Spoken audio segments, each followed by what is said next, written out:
And first is your tick the correct option. The opportunity of employment in rural areas have decreased. ये आपका यहाँ पर है, आप देख सकते हैं, जिसमें माइग्रेशन की बात की गई थी कि रूरल एरियाज में जो है एम्प्लॉयमेंट की अपॉर्चुनिटीज कम हो गई थी, इसी वजह से उन्होंने माइग्रेट करना स्टार्ट कर दिया सिटीज में एंड टाउन्स में. Scarcity of milk developed due to low production of milk. ये आप यहाँ पर देख सकते हैं student. As a result, the production of milk was low.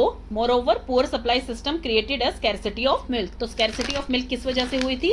क्योंकि एक तो उसका प्रोडक्शन कम था और एक उसकी जो है डिस्ट्रीब्यूशन अच्छी तरह से नहीं हो पा रहा, सप्लाई सिस्टम पुअर था. The white revolution is related to dairy farming. An important aspect of changing trends in occupation is participation of women. Then आगे है fill in the blanks. The use of machines in agriculture brought a great change in occupations. Dr. Kurian created a national milk grid that linked all milk producer with consumer. Milk grid में आपको अच्छी तरह से बता चुकी हूँ, जो कि लिंक करता है प्रोड्यूसर को कंज्यूमर के साथ. Many women suffer due to unequal treatment known as gender discrimination. जो वुमेन्स के साथ अनइक्वल ट्रीटमेंट होता है, मतलब मेंस को जो है वुमेन्स के इक्वल नहीं माना जाता, उसे ही जेंडर डिस्क्रिमिनेशन, जेंडर डिफरेंस कहा जाता है. White revolution involve many professionals and non professionals. जो व्हाइट रिवॉल्यूशन थी उसमें बहुत सारे प्रोफेशनल्स की भी जरूरत थी एंड नॉन प्रोफेशनल्स ने भी जो है पार्टिसिपेशन की. The profession of a software engineer is related with technology. Then आ गए हैं आपके true and false. A blacksmith supplies tools to the farmer. True. Villagers are dependent on agriculture or non-agriculture activity. True. Low quality feed given to milk giving animals created scarcity of milk. Yes, true. Tubewell diggers are in great demand in villages. True. A rickshaw puller is a professional. ये आपका false आएगा. Then answer briefly आ गए हैं आपके, तो इसके answers हम लिखेंगे. Mention 4 non agriculture occupation of rural areas. आपकी बुक में 2 पूछे हुए हैं, आप कोई भी 2 लिख सकते हैं. 4 non agriculture occupations are blacksmith, carpenter, potter and weaver. Name 4 occupations that are common in urban areas. 4 occupation जो कि अर्बन एरिया में बहुत कॉमन है, वो क्या है? Teacher, engineer, doctor, pilot. Give 2 reasons for low production of milk. Low production of milk के लिए कौन से 2 रीजंस थे? फर्स्ट था the quality of animals and their feed was not good. जो कि उनको फीड करवाया जाता था, खाना खिलाया जाता था, और एनिमल्स की क्वालिटी अच्छी नहीं थी, इसके कारण जो है प्रोडक्शन लो थी. The poor supply system. Supply अच्छी तरह से नहीं होती थी, मतलब कंज्यूमर तक जो है वो पहुंचाया नहीं जा रहा था मिल्क, इसलिए जो है पुअर सप्लाई सिस्टम बोला गया है यहाँ पे. Caused a scarcity of milk was in both rural and urban area. 3 jobs that don't require any educational qualification. कोई भी 3 जॉब यहाँ पर आपको बतानी जिसमें कोई एजुकेशनल क्वालिफिकेशन की जरूरत नहीं है, तो इसमें वॉशरमैन लिख सकते हैं, sweeper, porters, labourers. Do you consider any work inferior? Give 1 reason. तो आप इसमें लिखेंगे no, I don't consider any work inferior because all works are necessary. No work is inferior और सुपीरियर. देन है आंसर द फॉलोइंग. अब आगे है आपका how has mechanisation brought a change in agriculture sector. तो इसका आंसर आपका है use of machines has brought change in agriculture sector. A single machine replaced the work of many workers. आप steps बना के लिख के आते हैं स्टूडेंट्स, तो इससे क्लियर टीचर को समझ आता है और बहुत स्कोरिंग भी रहता है आपका. सेकंड पॉइंट है it created new occupations like tubewell diggers, tractor drivers, salesman and mechanics. Next है आपका define white revolutions. How did it bring changes in dairy farming. तो इसका आंसर आपका आएगा significant increases in the production of milk and milk products in India is known as white revolution. White revolution brought changes in dairy farming as the cooperatives. The cooperatives कौन से थे? जो सारे मिलके वर्क करते थे उन्हें कॉपरेटिव्स कहा गया है. जो सहायक होते हैं were given the responsibility of collection of milk and supply of milk and milk products.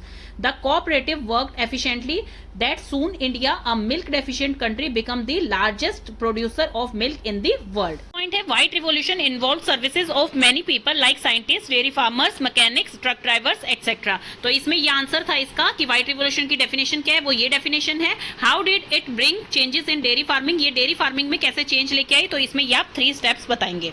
Question आ गया है list 3 ways in which technology has changed our lifes. तो इसमें है technology has changed our lifes in following ways. First is it has created new jobs like computer scientist, mobile engineer etcetera. It has made travel, communication, learning and data storage very easy. The widespread use of computer, internet and mobile phone is a proof of how technology has influenced every section of society in the world. Next question, इस question आपका आ गया है what is dignity of labour. Give an example. तो इसमें आप लिखेंगे dignity of labour means no work is superior और inferior, all the works are same. इसमें एग्जांपल आप देंगे Gandhi ji used to do all type of work by himself including cleaning of toilets. Next आपका define gender discrimination. In what ways do the women suffer due to gender discrimination. इसका answer आप लिख सकते हैं इसमें When girls and women are not given equal opportunity in education, career and political system as men, it is called gender discrimination. तो gender inequality क्या होती है? जब मेंस की तरह वुमेन्स को और गर्ल्स को जो है इक्वल अपॉर्चुनिटी नहीं दी जाती है एजुकेशन में, कैरियर में एंड पॉलिटिकल सिस्टम में. Women suffer due to gender discrimination in the following ways. अभी आपको पॉइंट्स बना के लिखने हैं. Their work is not respected and they are not given the same wages as given to man. Second है they don't get equal shares in occupation, health, facility और parliament. Third है women in rural area remain illiterate और semi illiterate as they are not sent to school to get education. तो ये अभी आपके ये questions finish हो गए हैं. एक क्वेश्चन और बहुत इंपॉर्टेंट बनता है आपका. वो क्वेश्चन है explain changing trends in occupation in present time with example. ये यहां पर नहीं है बट ये इंपॉर्टेंट क्वेश्चन है, इसको भी आप जरूर करके जाइएगा. Changing trend in occupation with present times are as follow. Use of machines in agriculture has brought a new occupations like tubewell diggers, tractor drivers, salesman etcetera. With coming of industries, people changed their occupation and demand for professionals like engineer, teacher, doctors increased. Third है many women are performing job like pilot, scientist, architect, etc. which were earlier done by men. तो इसमें mainly यही बताया गया है कि changing trends जो है ऑक्यूपेशन में प्रेजेंट टाइम में वो क्या क्या है, उसके एग्जांपल्स के साथ ये 3 पॉइंट में आप लिख देंगे इसे. देन आपके आता है questions. Give reason. Farmer migrate to town and cities from village. Farmers जो है वो माइग्रेट करते हैं टाउन्स और सिटीज में विलेज से. तो अब इसको एक्सप्लेन करना है, इसमें रीजन देना है कि ये एक टर्म दे रखी है, इसको एक्सप्लेन करना है आपने. तो ये आपके टर्म्स के पेपर में जरूर आते हैं स्टूडेंट इस टाइप के questions. Farmer migrate to cities and towns from village. The earning from agriculture sector was low, so farmers moved to cities. Farmer migrate to cities from village. Second है they lacked skills and training for taking up jobs in factories and offices etc. Hence they had to work as laborers.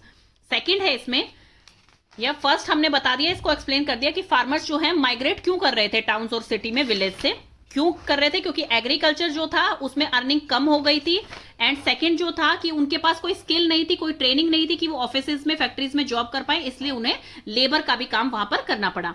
Second है all type of work are important in our society. हर काम जो है वो important है हमारी society में, कोई काम इंफीरियर और सुपीरियर नहीं है. तो इसको एक्सप्लेन कीजिए. All type of work are necessary in a society as we must respect all type of work. It is absolutely wrong to consider any work superior और इंफीरियर.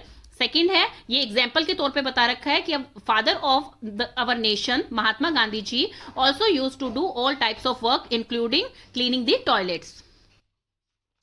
आपका बहुत ही इंपॉर्टेंट क्वेश्चन होता है जो कि आपके पेपर में आता ही है. On a political map of India locate and colour the following places. A state famous for Pattachitra and sand art. Pattachitra कौन सा होता है? जो कि क्लोथिंग पे पेंटिंग की जाती है, उसे कहा जाता है पट्टचित्र. एंड सैंड आर्ट तो ये कहां पे फेमस है? Orissa. A state where white revolution originated. White revolution कहां पे ओरिजिनेट हुई थी? गुजरात में. A state where green revolution increase the agriculture production. Punjab. A state with the highest literacy rate that is Kerala. A technology city of India is Bengaluru. तो आप ये लिखेंगे और इसमें जो है आप मार्क कर देंगे. ये चैप्टर आपका फिनिश हो गया स्टूडेंट. अगर आपको कुछ भी समझ इसमें से नहीं आया है तो you can ask me in comment section. Thank you.